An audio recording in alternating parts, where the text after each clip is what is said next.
Good morning everyone. आज हम लोग पढ़ेंगे nature, aims and functions of psychology. सबसे पहले हम लोग पढ़ते हैं nature of psychology. Educational psychology is a positive science. Educational psychology क्या है? एक सकारात्मक विज्ञान है। A positive science deals with facts as they are or as they operate. Positive science उसी के साथ डील करता है जो है या जो वाकई वास्तविक में है। Educational psychology studies the child behaviour. Educational psychology क्या करता है? एक चाइल्ड के बिहेव को पढ़ता है, समझता है एज इट इज, जैसा है वैसा ही, as it ought to be, so it is a positive science. इसलिए हम लोग इसे क्या कहते हैं? Positive science. Educational psychology is a science. Educational psychology क्या है? Science. Science is a branch of study concerned with the observations of facts and established of verifiable general law. Science क्या है? एक वास्तविक विज्ञान जो हम लोग ऑब्जर्व करते हैं, बिना ऑब्जर्व के कोई रिजल्ट नहीं देते हैं, वही क्या है? Science. Science employees certain objective methods for the collections of data. इसमें डिफरेंट मेथड्स होते हैं डाटा को कलेक्ट करने के लिए। It has its objective of understanding. हम लोग समझते हैं, एक्सप्लेन करते हैं, प्रेडिक्ट करते हैं।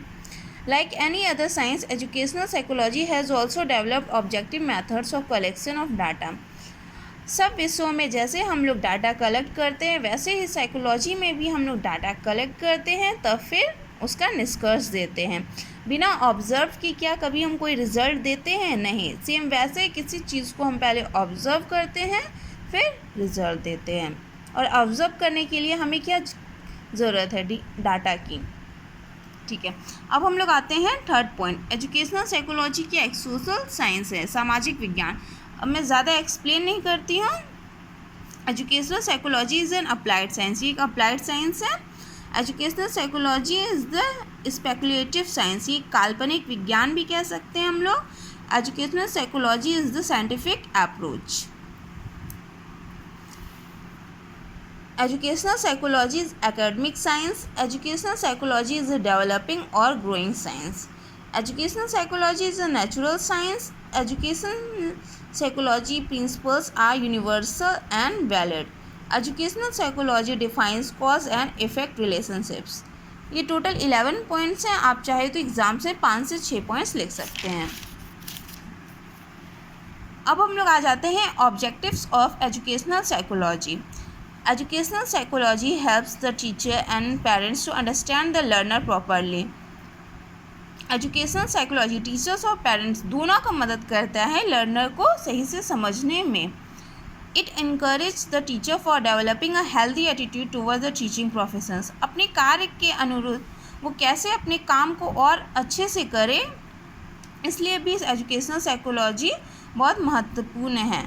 It aims at developing proper attitude in the teacher to study about the educational problems. Educational problem में क्या क्या पढ़ना है, उसके प्रॉपर एटीट्यूड को समझने के लिए ये भी उसका एक एम्स है।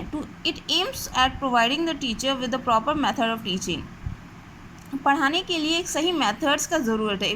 बिना सही मेथड्स के हम लोग पढ़ाएंगे तो बच्चों को समझ में नहीं आएगा। It aims to impact proper educational guidance to the people. बच्चों को एक सही गाइडेंस की भी ज़रूरत होती है। It aims to impart personal and vocational guidance to the peoples. It aims the application of research finding in the learning situations. सीखने के लिए हम लोग किसी किसी चीज़ का रिसर्च भी करते हैं। क्या बिना खोज के कोई भी चीज़ हो सकता है? नहीं। It aims at the helps in understanding the group dynamics. कभी कभी हम लोग ग्रुप में भी पढ़ते हैं तो वो हमें ज़्यादा समझ में आती है। चलिए आते हैं अब हम लोग functions of educational psychology. Knowledge of innate nature. हमें जन्मजात से अपना एक ज्ञान मिलते हैं। It understand the nature of learning. किसी भी चीज़ को समझने की प्रकृति। Knowledge of behaviour. व्यवहार के ज्ञान। To understand individual difference. हर एक इंसान हर एक दूसरे से अलग अलग है, उसको समझने के लिए। In constructing curriculum. अपना पाठ्यक्रम कंस्ट्रक्ट करने के लिए। Measurement and evolutions. Knowledge of mental health and adjustment. Knowledge of guidance. Knowledge of mental health. Time table. Functions means the task of educational psychology that is. Functions means क्या होता है? Educational psychology का क्या task है? Teachers related, to give knowledge of the nature to the child, प्रकृति का ज्ञान देना बच्चों को, to present the principles and techniques of learning and teaching, learning और टीचिंग का एक सिद्धांत या टेक्निक को प्रेजेंट करना, किस तरीके से हम लोग बच्चे को पढ़ा रहे हैं। Learner related, to study the educational significance and control of emotions, अपने भाव को कंट्रोल करना, शिक्षा का महत्व समझना, to give knowledge of the growth and development of children, बच्चे की ग्रोथ और डेवलपमेंट को समझना, उनको ज्ञान देना। Society related, to give understanding of the nature, aims and purpose of educations, समाज में यह समझाना कि शिक्षा का क्या महत्व है, उसकी क्या प्रकृति है, उसका क्या उद्देश्य है। To give an understanding of the principles and techniques of current training,